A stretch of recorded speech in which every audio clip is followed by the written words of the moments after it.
Olá, sou Arnoldo Azevedo dos Santos e esse é o programa Conversando com o Cardiologista.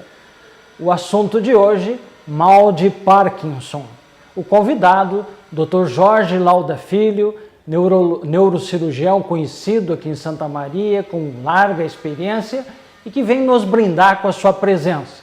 Por que mal de Parkinson, doença de Parkinson? Amanhã, dia 11 de abril, nós estaremos tendo o Dia Mundial de Combate ao Mal de Parkinson. E por isso trazemos o Dr. Jorge Lauda para nos falar sobre essa doença que tem uma prevalência grande e que, revisando a literatura, nós temos notado uma incidência também alta. Dr. Jorge Lauda, é um prazer tê-lo aqui. Boa noite, prazer todo meu.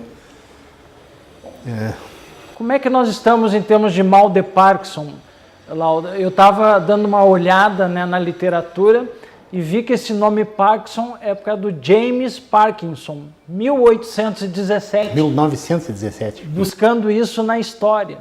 E depois tem Charcot e assim outras personalidades da medicina que se destacaram no envolvimento dessa doença e na determinação diagnóstica dela, Mas você pergunta, amanhã é o Dia Mundial de Combate ao Parkinson.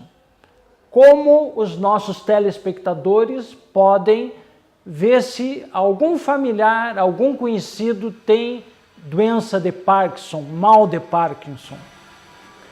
A doença de Parkinson é uma doença assim, altamente complexa.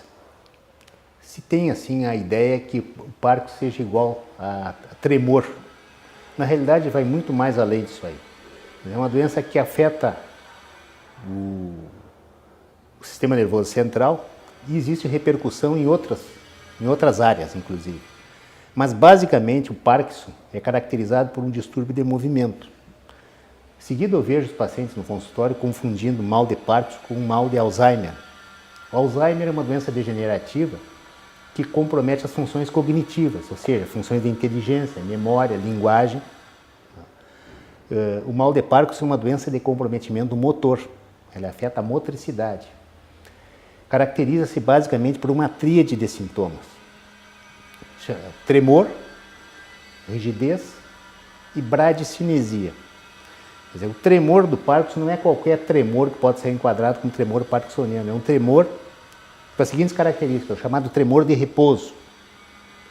Esse tremor aparece quando a pessoa está em repouso, um movimento tipo enrolar pílulas, um movimento de amplitude grande, geralmente o início unilateral. Esse tremor desaparece quando a pessoa executa algum movimento voluntário. Nesse momento o tremor desaparece, por isso chamado tremor de repouso. A outra característica é do tônus muscular, que vem a ser o grau de contratura da musculatura, e a gente chama de rigidez. Uma outra entidade neurológica muito comum, que é o acidente vascular cerebral,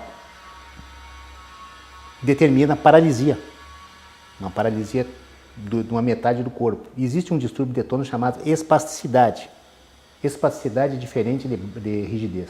Espasticidade é uma dificuldade, assim, ao movimento de natureza elástica, como quem abre um canivete. Mas uma vez vencida essa resistência, o membro cede e abre, desfaz a flexão. A rigidez não, é semelhante a uma rigidez de cera. É chamado rigidez em roda denteada, é como se o indivíduo tivesse uma catraca na articulação e oferecesse essa resistência. E a terceira característica, bradicinesia, como diz o nome, bradicardia, bradicinesia, bradipsiquismo, é lento. O sujeito se movimenta lentamente, ele perde aquela espontaneidade para caminhar, para realizar os atos motores do dia a dia. Inclusive, uma característica que chama muito a atenção é o comprometimento da espontaneidade dos movimentos da mímica, da face. A pessoa fica com a face congelada, ela não demonstra expressão de emoção, tanto de raiva como de tristeza, porque a musculatura da face fica travada, fica rígida, e os movimentos se fazem de maneira lenta. Afeta a linguagem, que a linguagem nada mais é que um ato cognitivo, mas é um ato que tem um cunho de motricidade também. Quer dizer, a cognição entra onde? Quer dizer, se entende a linguagem como um código. A pessoa se expressa fala, expõe as ideias através da linguagem, seja ela falada ou escrita, e entende a linguagem, entende esse código, né? Mas tem que ter a parte motora, a expressão motora da linguagem depende da motricidade. Então, a fala do parkinsoniano é uma fala lenta, escandida, monótona. Não existe, assim, oscilações da entonação, né? Então, essas características chamam a atenção, até mesmo uma pessoa que não tem conhecimento, não tenha muito conhecimento médico, ela vai perceber que aquela pessoa está mudando, ela está com características diferentes, ela está andando diferente, ela está gesticulando diferente, a mímica dela modificou, né? É a lei do tremor. Qual a idade que nós temos maior incidência de Parkinson? O Parkinson aumenta a incidência com o avançar da idade, né? Existe, assim, exceção à regra. Existem, assim, pessoas que desenvolvem doença de Parkinson muito precocemente, geralmente, assim, associada até com um fator hereditário. Veja bem, o Parkinson não é uma doença hereditária. Algumas formas de parkinsonismo podem ter uma relação hereditária. A grande parte deles é esporádica, né?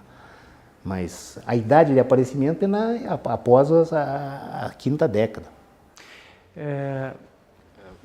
Lauda, é uma coisa que eu gosto sempre de colocar os telespectadores para ter uma correlação. Hoje nós temos uma novela na Rede Globo e está o nosso querido Paulo José numa apresentação na novela das 8.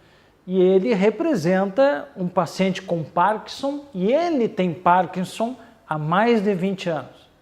E então eu li no jornal o Paulo José comentando como é que era representar um Parkinson sendo um paciente com Parkinson. Então ele contando todas as atividades dele, como ele consegue enfrentar isso.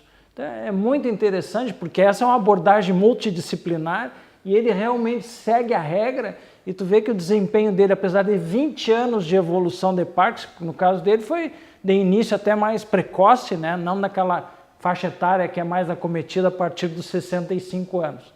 E também na mídia nos chama a atenção do Fox, Max Fox, que é um ator americano e que com 30 anos se revelou com Parkinson. Então como é que é essa história?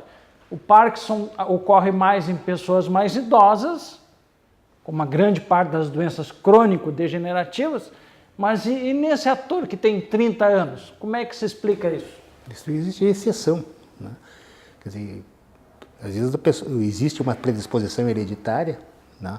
E tem que ser uma coisa que tem que ser considerada, que é muito importante, é o parkinsonismo secundário, né? Esse parkinsonismo descrito por James Parkinson lá em 1917, inicialmente ele chamou de paralisia agitante, até pela característica da própria doença, quer dizer, uma paralisia agitante, quer dizer, agitante pelo tremor, tinha uma hipercinesia, que era o tremor, e a lentidão dos movimentos e a rigidez.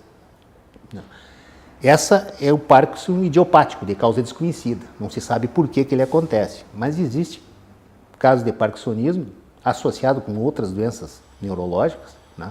E o Parkinson induzido, inclusive induzido por medicamento, né? Certos medicamentos podem produzir sintomas iguais ao do mal de Parkinson.